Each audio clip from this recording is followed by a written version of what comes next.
October 3rd, 1984, Queensville, Ontario.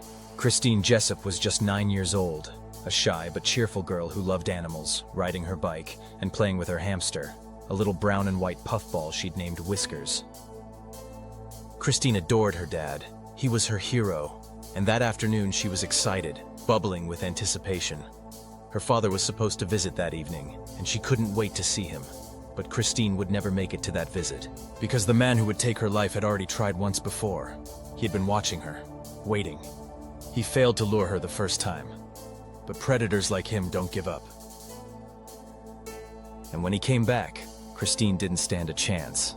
Christine came home from school just after 3 p.m., changed into her favorite red t-shirt, blue jeans, and sneakers, and went outside to ride her bike. Neighbors saw her laughing as she pedaled around the block, her long hair shining in the autumn sun. When her mother, Janet, returned home at 4:30 p.m., Christine was gone. Her bike was leaning against the garage and the house was empty. It looked as though she had simply vanished. Calvin Hoover had been circling Christine for days. A casual family friend, Hoover and his wife often visited the Jessops. He was trusted, someone Christine's parents never imagined could be dangerous. But Hoover had noticed Christine. Too much. Witnesses remembered him days earlier, smiling at her for too long, standing too close, trying to talk to her while she played. Christine had felt uneasy, retreating back into the house. That should have been the end of it, but Hoover wasn't finished. On October 3rd, he came back.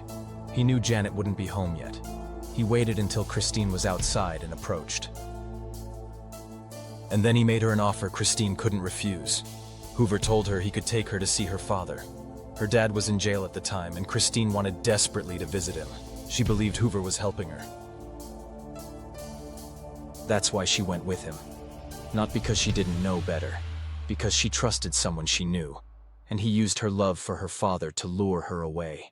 Christine got into his car, and from that moment, her fate was sealed. Hoover drove her miles away from the familiar streets of Queensville. At first, Christine may have been hopeful. She thought she was going to see her dad. But as the car left familiar roads, panic must have set in. Did she ask questions? Did she beg to turn back?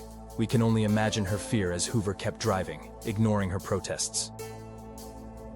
When he finally stopped, it was in a remote wooded area near Sunderland, Ontario, over 30 miles from her home. The air was cool, and leaves crunched under Christine's sneakers as he led her into the trees. She must have realized then, she wasn't going to see her father. She wasn't going home. Christine was bound. Her small hands were tied behind her back. Her underwear was pulled down. She was sexually assaulted, beaten. Her body showed blunt force trauma.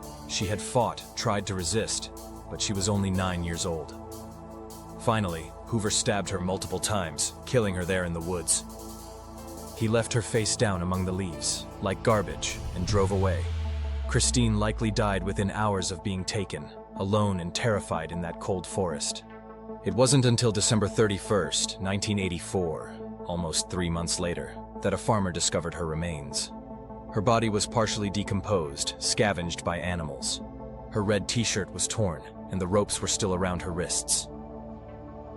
Even seasoned detectives were shaken by the brutality. For her mother, Janet, the confirmation was devastating. She collapsed when police told her. Under immense pressure to find Christine's killer, investigators turned to a neighbor, 24-year-old guy Paul Morin. Morin was quiet, kept to himself, and played the clarinet. Police decided he was odd, and that was enough. They built their case on circumstantial evidence, unreliable witnesses, and junk science. In 1992, Morin was convicted and sentenced to life in prison. But Morin was innocent.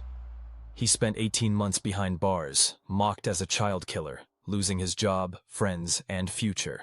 After his exoneration, he said, "I lost years of my life for a crime I didn't commit, and the real killer was out there laughing at us all."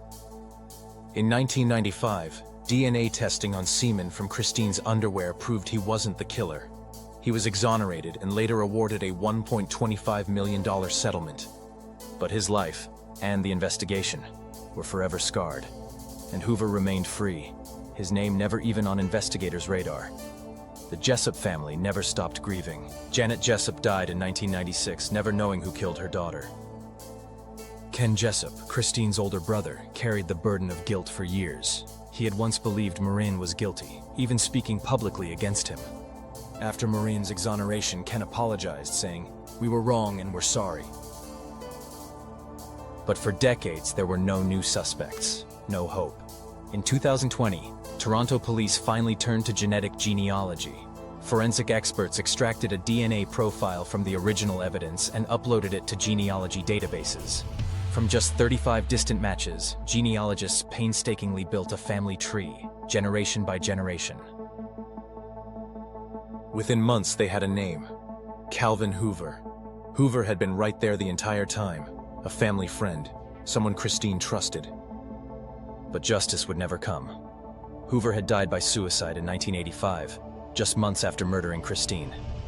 On October 15, 2020, police announced the breakthrough. Christine's family finally had answers.